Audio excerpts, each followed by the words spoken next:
In this video I'm going to talk about dive sites and exiting problems that you can get. The dive site is the Blue Hole found in Gozo, Malta. Right now it has excellent conditions for diving, but on another day everything can change and you can get conditions just like this.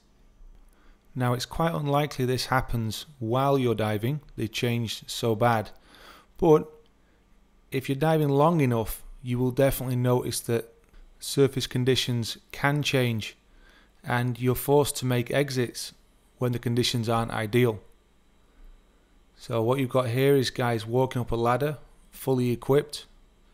So with Sidemount it is important, and especially on all my courses I take the time to practice different entrance and exits and simulate as many different conditions as I can to ensure divers are safe to exit should the conditions have changed. Now prior to climbing this ladder we'd just been for a 1.5 hour dive.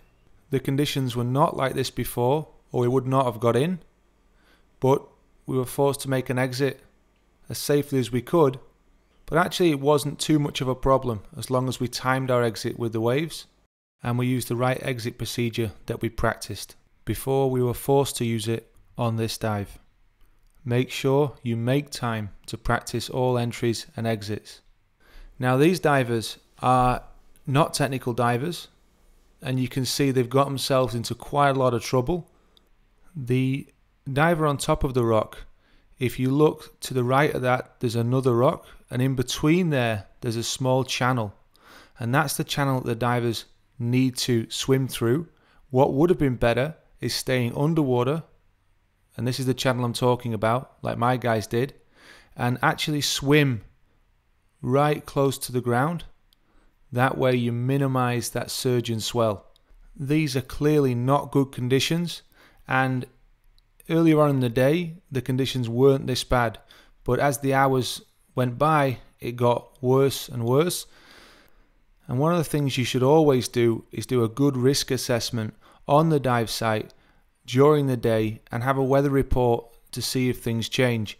If in any doubt, you don't make the dive if you don't think there's a way you can make a safe exit.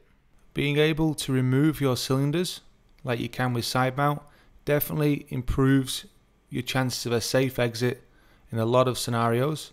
Take a look in the background there with the twin set diver having some difficulty. If you were to fall or slip without cylinders, it's definitely going to be less harm to yourself. And for sure, less weight on your body makes for a much easier exit.